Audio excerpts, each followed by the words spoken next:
ಇನ್ನು ಬಂಡೀಪುರ ಅರಣ್ಯದಲ್ಲಿ ಒಂಟಿ ಸಲಗದ ಆಟಾಟೋಪ ಹೆಚ್ಚಾಗ್ತಾ ಇದೆ. ನಿತ್ಯ ಸಂಜೆ ರಸ್ತೆಗೆ ಸಿಂಗಲ್ ಟಸ್ಕರ್ ದಾಂಗುಡಿ ಇಡುತ್ತೆ. ಕಾಡಾನೆ ಹಾವಳಿಗೆ ವಾಹನ ಚಾಲಕರು ಕಂಗೆಟ್ಟಿದ್ದಾರೆ. ತರಕಾರಿ ಬೆಲ್ಲ ಸಾಗಿಸುವಂತ ವಾಹನಗಳನ್ನ ಟಾರ್ಗೆಟ್ ಮಾಡ್ತಾರೆ ಇವರು. ಬಂಡೀಪುರ ಊಟಿ ಮಾರ್ಗ ಮಧ್ಯೆ ಒಂಟಿ ಸಲಗ ಠಿಕಾಣಿ ಹಾಕಿರುತ್ತೆ. ಬಂಡೀಪುರ ಹುಲಿ ಸಂರಕ್ಷಿತ ಪ್ರದೇಶದಲ್ಲಿ ನಡೆದಿರುವಂತಹ ಘಟನೆ ಅಲ್ಲೇ ಇದ್ದಂತ ಸ್ಥಳೀಯರ ಮೊಬೈಲ್ನಲ್ಲಿ ಕ್ಯಾಪ್ಚರ್ ಆಗಿದೆ, ನೀವು ಗಮನಿಸಬಹುದು.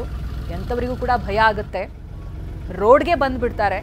ಚಾಮರಾಜನಗರದ ಗುಂಡ್ಲಿಪೇಟೆ ಬಂಡೀಪುರದ ದೃಶ್ಯ ಇದು.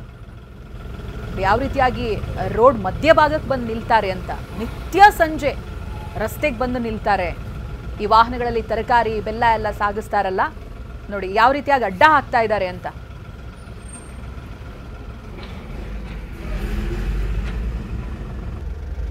ನೋಡಿ, ಲೋಡ್ ಆಗಿರುವಂತ ವಾಹನದ ಮೇಲೆ ಸೊಂಡಿಲನ್ನ ಹಾಕಿ ನೋಡ್ತಾ ಇದೆ, ಏನಿದು ತರಕಾರಿನ ಬೆಲ್ಲನ ತಿನ್ನಬಹುದಾ ಅಂತ. ಸೊ ಹೀಗೆ ಮಾಡ್ತಾ ಇರೋದ್ರಿಂದ ಎಲ್ಲರೂ ಭಯಭೀತರಾಗಿದ್ದಾರೆ. ನೋಡಿ, ಇಡೀ ಕ್ಯಾರೆಟ್ ಲೋಡ್ ಆಗಿದೆಯಲ್ಲ, ಆ ಕ್ಯಾರೆಟ್ನೆಲ್ಲ ಕೆಳಗಡೆ ಹಾಕಿ ಅದರಿಂದ ಕ್ಯಾರೆಟ್ ಎತ್ಕೊಂಡು ತಿಂತಾ ಇದೆ ಒಂಟಿ ಸಲಗ. ಅಕ್ಕಪಕ್ಕದಲ್ಲಿರುವಂಥ ವಾಹನಗಳೆಲ್ಲ ಅಲ್ಲೇ ಪಾರ್ಕ್ ಮಾಡಿ ಓಡ್ ಹೋಗಿದ್ದಾರೆ. ವಾಹನದಲ್ಲಿ ಇರೋರು ಎಂಥವ್ರಿಗೂ ಕೂಡ ಭಯ ಹುಟ್ಟುತ್ತೆ. ದೊಡ್ಡ ಗಾತ್ರದ ಒಂಟಿ ಸಲಗ ಇಡೀ ರೋಡ್ಗೆ ಬಂದು ನಿಂತ್ರೆ ಹೇಗಾಗಬೇಡ ನೋಡಿ.